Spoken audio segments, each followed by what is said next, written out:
Seguimos y nosotros también vamos a mirar al futuro, y es que según las teorías del siguiente protagonista, en unos años, aunque quizá no tantos como 150, nada será como hasta ahora, en este caso en el terreno económico. Juanjo, cuéntanos. Sí, Marta, porque el pensador, sociólogo, economista y activista Jeremy Rifkin estuvo hace unos días en nuestro país. Vino para divulgar parte del mensaje que ha condensado en este libro, La sociedad de coste marginal cero, un libro que, entre otras ideas provocadoras, predice que en el año 2050 veremos el declive del capitalismo causado en gran parte por el auge de la economía colaborativa. Vamos a profundizar sobre este tema con dos invitados, pero antes vamos a repasar algunas de las ideas de Jeremy Rifkin en el siguiente reportaje. Atentos.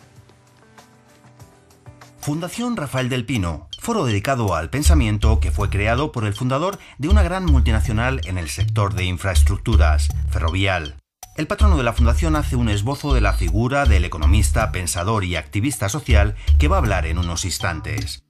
Jeremy Rifkin es asesor de dirigentes al más alto nivel en países como Alemania o China, y lo fue del expresidente Zapatero. Rifkin no está en la sala cuando le presenta el patrono de la fundación. Para un economista, en mi caso, leer esto del coste marginal cero no deja de provocar una cierta sorpresa y un cierto revulsivo intelectual. Ni tampoco escucha las palabras de la editora que publica el libro en España. El Internet de las cosas, la sociedad de coste marginal cero y el procomún colaborativo, que es uno de esos términos conflictivos y traducir y que ahora vamos a saber un poco más. Estos tres términos yo creo que se van a quedar con nosotros durante mucho tiempo. Una vez han terminado las loas al conferenciante, Rifkin entra en la sala ya abarrotada de gente, baja al patio de butacas y decide hablar a los presentes desde ese lugar, una posición parecida a donde da clases en la Universidad de Pensilvania. Educadamente agradece a la Fundación la oportunidad que le brinda y comienza a perfilar las principales líneas argumentales de su mensaje. Al día siguiente tuvimos la oportunidad de hablar con él. Normalmente pensamos que en nuestra sociedad las personas se dividen en propietarios, trabajadores, compradores y vendedores. Pero ahora cientos de miles de jóvenes en Internet pienso que son prosumidores.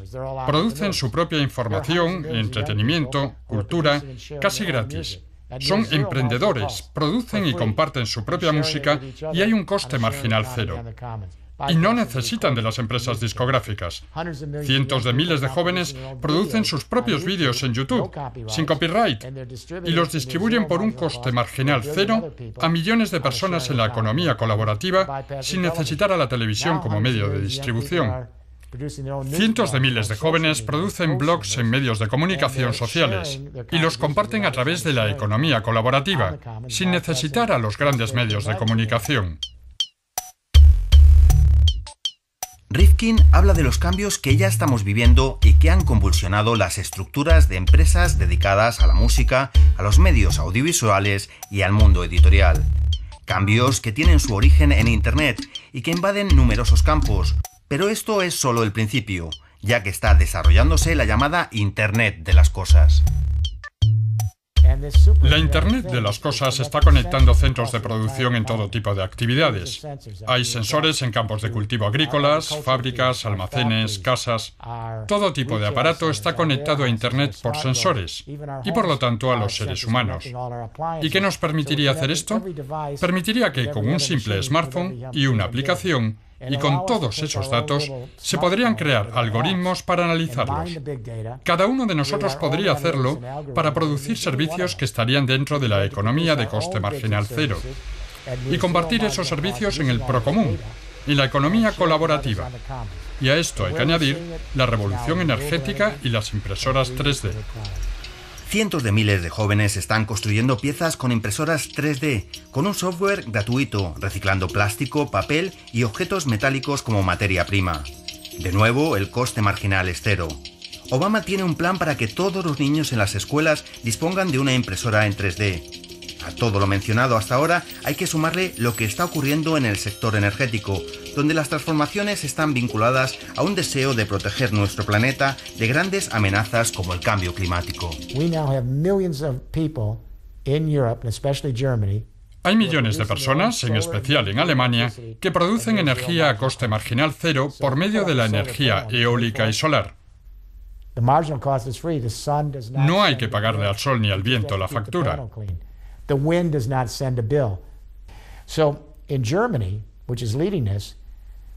En Alemania, donde pasa esto, el 20% de la electricidad está generada casi con coste marginal cero. Solo pagas por la instalación. En 2020 será el 35% de la energía. ¿Quién la está produciendo? ¿Las grandes compañías eléctricas? No. Lo que está ocurriendo en el sector eléctrico es lo mismo que ocurre en la música, en la televisión, en los medios de comunicación. Millones de pequeños jugadores están colaborando en Alemania a que esto ocurra. La energía que estaba controlada por unos poderosos grupos está viendo cómo todo cambia debido al esfuerzo de los prosumidores, que lo hacen a un coste cercano al cero.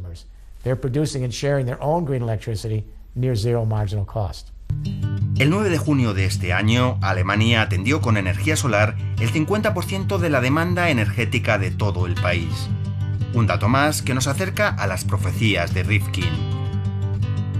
En definitiva, la tercera revolución industrial ya está aquí. Y se está produciendo en parte por los cambios tecnológicos que han transformado las comunicaciones, la energía y el transporte. No sabemos si, tal como predice Rifkin, la economía colaborativa eclipsará al capitalismo en el 2050. Pero parece que cuando llegue ese año, nuestro día a día tendrá muy poco que ver con cómo es en la actualidad. Bueno, desde luego las ideas de Rifkin no dejan a nadie impasible para conversar sobre estas propuestas y sobre si el capitalismo está en declive o no lo está. Nos acompaña el economista, director de la Fundación Rafael del Pino y vicepresidente de la Red Española del Pacto Mundial de Naciones Unidas, Vicente Montesgan. Bienvenido, Vicente. Encantado. Y a mi izquierda me acompaña Isidro Jiménez, experto en economía colaborativa y miembro activo del Mercado Social de Madrid a través de Ecologistas en Acción. Muy buenas tardes, Isidro. ¿Qué tal? Bueno, Vicente, parece ser, por lo que afirma Rifkin, que los hábitos de los consumidores están cambiando y estos cambios pueden afectar estructuralmente, digámoslo así, a la economía global. Sin duda, la verdad es que por una parte la innovación tecnológica y por otra parte la conectividad global modifican sustancialmente las condiciones que se producen en el mercado. Las empresas, dado los crecimientos de productividad, consiguen reducir sus costes medios hasta el punto de que el coste marginal converge hacia cero y, para que nos entendamos, lo que ocurre es que los precios se vuelven prácticamente nulos en algunas industrias. Esta es la teoría.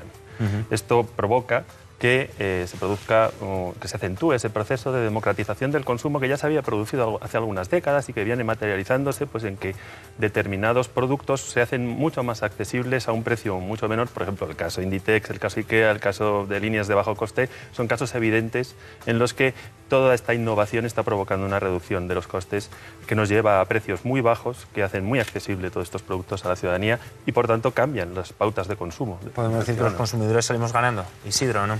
Sí, yo creo que los consumidores ahora tenemos muchas más herramientas que nunca, claro. De todos modos, de alguna manera, esas herramientas tienen que ser puestas en marcha. Los consumidores no pueden permitir de alguna manera que se les quite terreno en el sentido de que pues haya empresas que hagan de intermediarios y digamos, provean servicios y productos y hagan que los consumidores no tengamos un papel activo, porque en realidad podíamos tener un papel mucho más activo y podemos reclamarlo en cada momento y generar herramientas para que ese consumo sea cada vez más activo. Claro, pero cada vez más se habla de economía colaborativa, cada vez hay más adeptos. Realmente, para entendernos, ¿qué es la economía colaborativa y cómo funciona?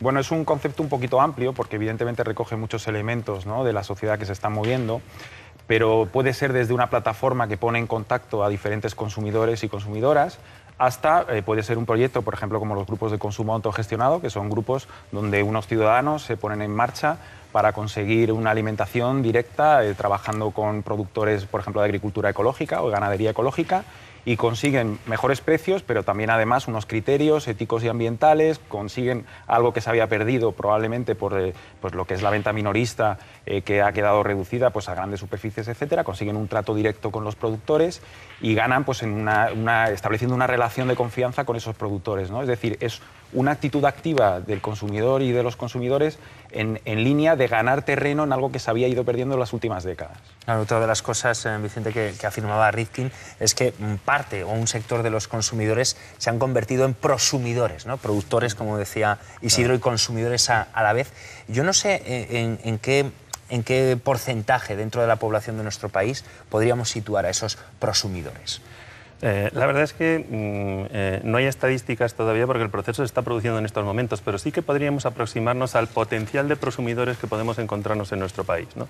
Si pensamos en qué personas en España tienen un ordenador y además tienen acceso a Internet de banda ancha, a esto le unimos toda esa revolución del software libre que permite a estas personas actuar y ser productores dentro del sistema, podríamos extrapolar un valor en el entorno de los 34 millones de españoles como potenciales prosumidores. Europeos, 400 millones. En el mundo, 3.000 millones. O sea que, evidentemente, no hay 3.000 millones de prosumidores en este momento, pero hay 3.000 millones de potenciales prosumidores. Esto significa un cambio radical en la estructura del mundo, claro, de la economía cuando global. hablamos, Vicente, de software libre, ¿realmente a qué nos referimos? Es decir, ¿a no tener contratos con grandes compañías? Bueno, nos referimos a toda una cultura, ¿no? Es decir, el software libre, por ejemplo, yo creo que representa muy bien un tipo de movimiento que nace en un momento dado para satisfacer unas necesidades por las cuales pues, unos consumidores empiezan incluso a dedicarse a programar, a generar programas que luego en los ordenadores han terminado en sistemas operativos, aplicaciones, y hoy en día empoderan de alguna manera de nuevo a la ciudadanía con la capacidad de decidir a qué dedicar los esfuerzos de la programación de esos programas, de esos sistemas operativos, etcétera, ¿no? Claro, si pensamos además que el 90% de los jóvenes de 10 años ya están interconectados y que muy pronto nuestros hijos hablarán español, inglés y código, vemos el potencial que tiene el software libre como revolución, ¿no? Porque cualquier ciudadano podrá actuar sobre el software libre para crear su propio software, ¿no? O condicionar el futuro hardware. Bueno, una de las cosas también que afirma Rifkin es que millones de prosumidores pueden ser capaces de cambiar, ¿no? esos monopolios que bloquean el surgimiento de las nuevas tecnologías. No sé qué opinión te merece esto, Isidro. Bueno, yo creo que sí que existe una tendencia, por decirlo de alguna manera, a un cierto tipo de capitalismo micro, ¿no? En el cual, pues, de alguna manera, cada persona se convierte en algo así como empresario de sí mismo. Y digamos que de alguna manera existe una mayor posibilidad, una mayor capacidad de enfrentarse a ese tipo de oligopolios, pero también es verdad que existen otros riesgos, ¿no? Es decir, yo creo que es muy interesante la propuesta de Rifkin, pero también es cierto que nos deja en un cierto espacio donde lo colectivo podría estar mermado por demasiadas individualidades buscando cada uno su propio interés, ¿no? Entonces esa tendencia a un espacio donde el capitalismo se convierte en algo así como un microcapitalismo de muchas personas, empresa, también puedes tener sus consecuencias negativas, ¿no? Y yo creo que, de nuevo, aquí podemos recoger mucho de la historia que tiene, por ejemplo, pues el movimiento cooperativista, que busca individualidades potentes y fuertes, pero dentro de un marco común, dentro de unos estándares. El propio código abierto que estamos hablando tanto, pues también tiene unos estándares que se han creado y protegido colectivamente, y yo creo que también hay que buscar ese elemento colectivo, ¿no? No, y de hecho ya es reconocido por todos los expertos que precisamente ese desarrollo de software con código abierto en paralelo al desarrollo del software con código cerrado provocó que finalmente las empresas que tenían ese monopolio con código cerrado tuvieran que abrir su código para favorecer la colaboración también, porque veían que perdían el mercado. O sea que precisamente ese shock permitió que se rompiera precisamente ese monopolio. ¿Pero pueden llegar a tener tanto poder los prosumidores, Isidro? Yo creo que sí.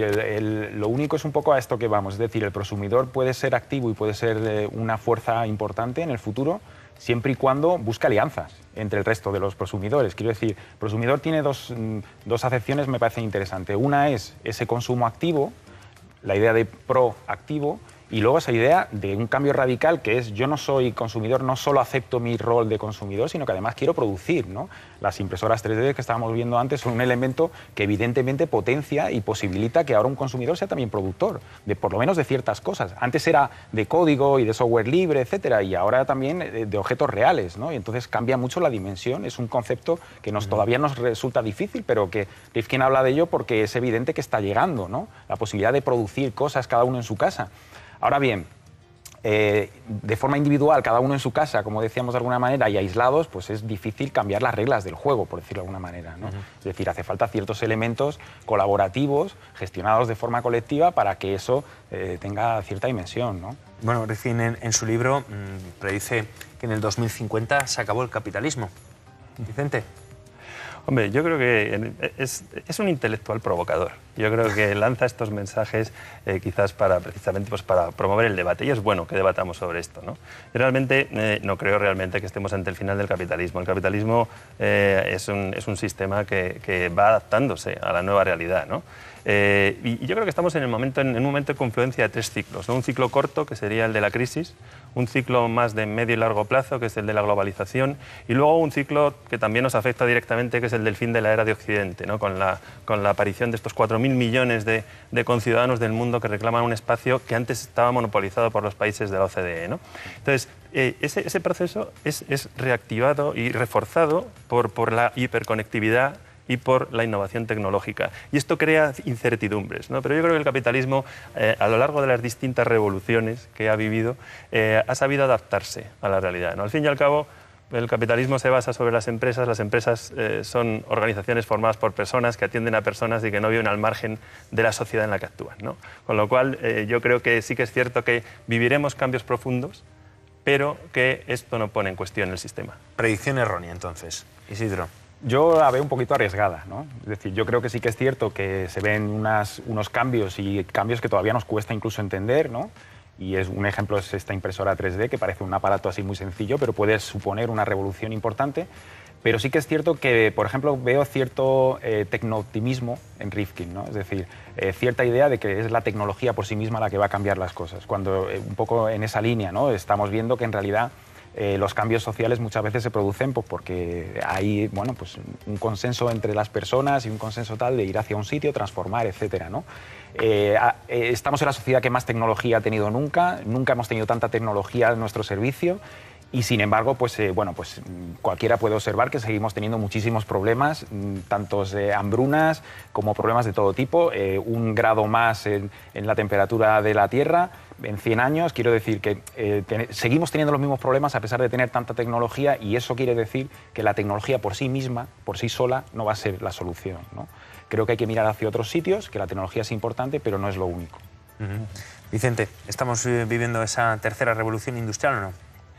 Yo creo que sí la estamos viviendo, ¿no? Realmente es cierto que no se puede hacer un análisis estático, ¿no? Es un análisis dinámico. Llevamos algún tiempo ya con ese proceso de incorporación de tecnología que ahora se hace exponencial. O sea, estamos viviendo un momento en el que vemos cómo prácticamente empezamos a hablar de los drones y prácticamente bajan a la mitad su precio cada 10 meses. O sea, que es un proceso tan espectacular que yo creo que descentra un poco el discurso en torno a esa revolución. Yo creo que sí que es cierto que estamos viendo una revolución en línea con Rifkin, porque sí que se ha producido y además se está acentuando en estos momentos esa interconexión entre el sector de las comunicaciones, los transportes y la energía, pero que todo esto en el fondo tiene detrás un proceso de innovación que se distribuye horizontalmente sobre todos los sectores. Está cambiando el sector agrario, el sector de la construcción, el sector de servicios, la banca, todos ellos, ¿no?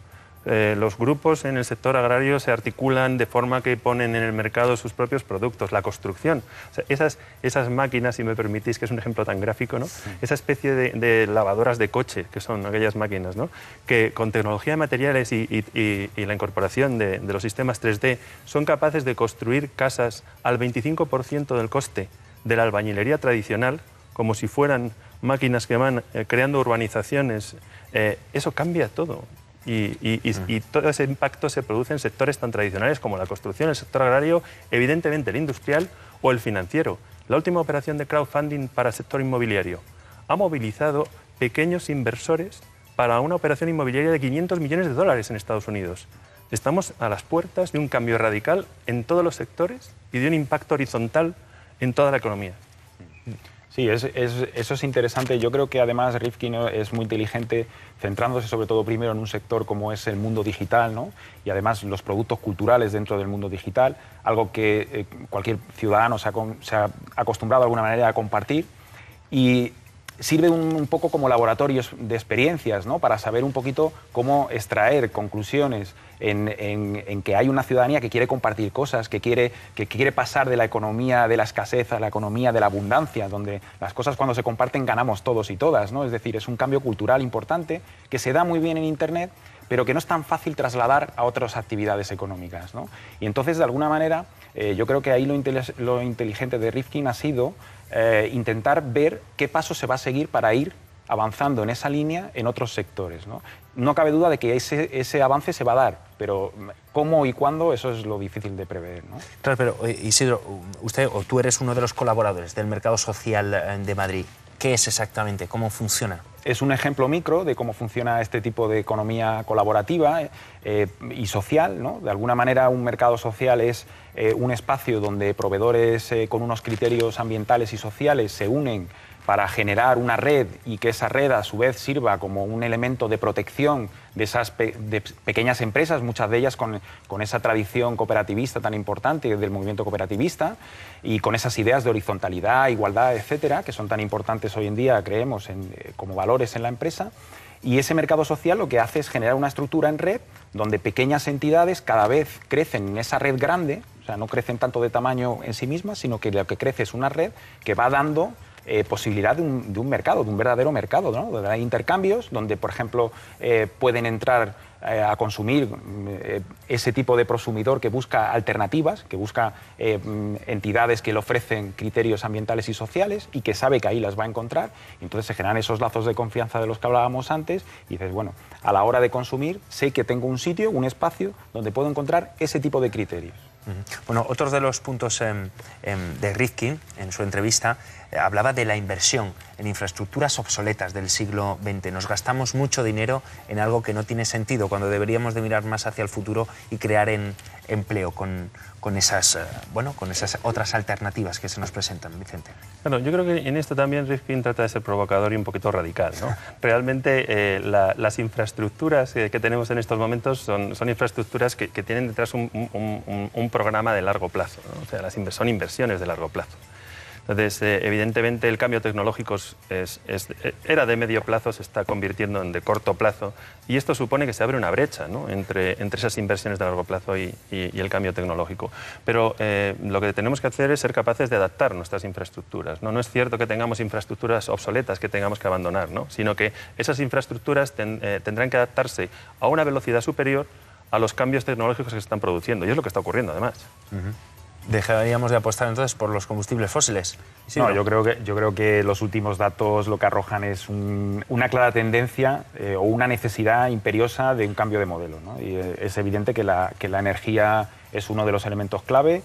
La energía renovable es algo por lo que hay que apostar. Yo creo que se ha ido incluso dando pasos hacia atrás. Por ejemplo, uno de los elementos interesantes podría haber sido un consumidor proactivo en la energía y que pudiera hacer autoconsumo, y sin embargo la legislación va hacia atrás en ese tipo de campos, con lo cual está claro que Rifkin, cuando se queja, es lo que viene un poco a reclamar un espacio legislativo que favorezca justamente eso, es decir, que los consumidores podamos apostar por ese tipo de energía y también poner nuestro granito de arena, ¿no?, en otro modelo energético. Pero claro, ¿hasta qué punto, no sé, las estructuras de las multinacionales pueden converger con cooperativas?